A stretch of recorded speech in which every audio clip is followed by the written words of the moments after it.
નમસ્તે ખેડૂત મિત્રો, ફરીથી આપણા યુટ્યુબ ચેનલમાં હાર્દિક સ્વાગત છે તમારું। તો આજે આપણે ફરીથી મગફળીની અંદર આવ્યા છીએ। તો અમારે મગફળીની અંદર નિંદામણ બહુ હતું। હાલમાં તમને નિંદામણ નહીં દેખાય કારણ કે આપણે દવા નાખી છે તેના હિસાબે।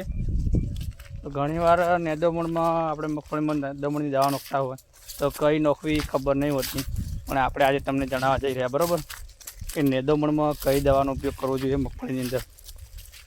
તો દવાઓ ઘણા પ્રકારની આવતી હોય છે। દવાઓ બધી સારી જ હોય છે જે એગ્રો પર મળતી હોય છે 99% બધી, પણ અમુકને પ્રશ્ન હોય છે છતાં દવા નોખ્યા પછી નથી બળતું, તો તેના વિશેની આપણે માહિતી આપીશું। તો ઘણીવાર આપણે કઈ દવા વાપરવી જોઈએ તો તમને જણાવીશું આપણે કે કઈ દવા વાપરવી જોઈએ બરાબર। તો આજે આપણે તમને દવાની વાત કરીએ તો અમે દવા જે વાપરી છે મગફળીની અંદર, તો તમે હાલમાં મારી મગફળી જોઈ શકો છો।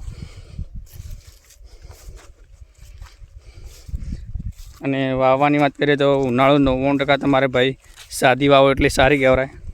ચોમાસાની અંદર બેડ બનાવીને વાવવાની સારી, કારણ કે ઉનાળાની અંદર વરસાદ નથી પડતો તો આપણે જમીન ફિટ થતી નથી, તો ચાલે તમારે સાદી વાવવાની જરૂર છે। બાકી ચોમાસાની અંદર બેડ બનાવીને વાવી બહુ ઉત્તમ રહે। તો આજે આપણે મગફળીના દિવસ થયા છે 25 દિવસ થઈ ગયા છે, તો તમે એનો વિકાસ પણ જુઓ તો જોરદાર વિકાસ છે। અને નિંદામણની આપણે ઘણા બધા કોટાળિયાનું પ્રમાણ વધારે હતું, બીજા ઘણા અનેક પ્રકારના છોડ હતા જે આ પ્રમાણે તમને બતાવીએ તો આ છે એનું નિંદામણમાં આપણે નાખેલી દવા। તો દવાની વાત કરીએ તો આપણે આયરિસની એક દવા વાપરી હતી, આની અંદર બીજું કાંઈ મિક્સ નથી કર્યું, એક સલ્ફેટ એડ કરવાનું। સલ્ફેટ તમારે આની અંદર આજે 10 પંપની દવા છે 20 પંપની, તો એની અંદર 500 ગ્રામ સલ્ફેટ લઈ દવા બનાવીને નાખી દેજો। તો તમને ઘણી બધી દવાઓ અંદર મિક્સ કરવાની આવે છે અંદરોની અંદર।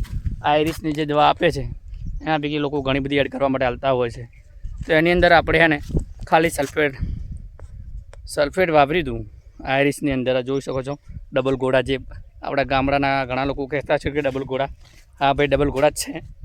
તો 100% રિઝલ્ટ જોરદાર છે ભાઈ આ દવાનું, નિંદામણ માટે ઉત્તમ ગણી શકાય છે। હા, પણ નિંદામણ જો ના હોય તો ના જ વાપરવી, કારણ કે મગફળીનો ગ્રોથ અટકાવી દે છે।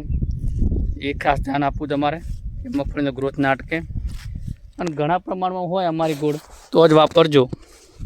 બાકી જો હાલમાં મારા મગફળીના પ્લોટમાં તમે જોઈ શકો છો આખા ખેતરની અંદર જો નિંદામણ સાફ થઈ ગયું છે બધું।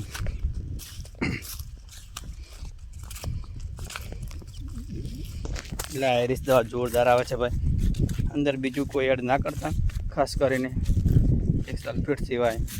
હા, એરિયા લોકો એડ કરતા હોય છે તો ચાલે, એરિયા એડ કરો તો, પણ સલ્ફેટ એડ કરો તો વધુ સારું રહેશે બરાબર। તો આપણો વ્લોગ કેવો લાગે તમે કમેન્ટ કરજો, અને નિંદામણમાં 100% રિઝલ્ટ રહે બરાબર।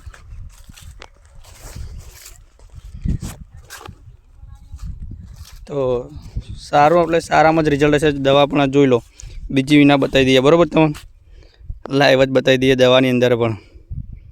કન્ટેન્ટ જોવું હોય તો આ રહ્યું અંદર,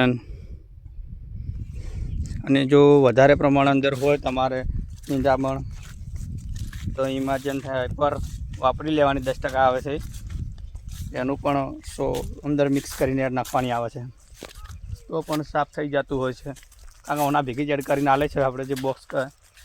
પણ અમે એકલું આયરિસ જ વાપર્યું, કારણ કે પહેલાં આપણે એકલું આયરિસ વાપરતા તો બી રિઝલ્ટ મળતું, અને અંદર બધા કન્ટેન્ટ વાપરતા તો બી રિઝલ્ટ મળે છે। હવે કઈ વાપરવી તમારા પર ડિપેન્ડ કરે ખેડૂત મિત્રો। તો તમારે જોવાનું કે ભાઈ આપણે કઈ વાપરવી જોઈએ, તો આપણે આ વાપરી છે, રિઝલ્ટ પણ જોરદાર મળ્યું છે બરાબર। તો આપણો બ્લોગ કેવો લાગે દવા વિશેનો જરૂર કમેન્ટ કરજો। જય હિન્દ ખેડૂત મિત્રો બરાબર।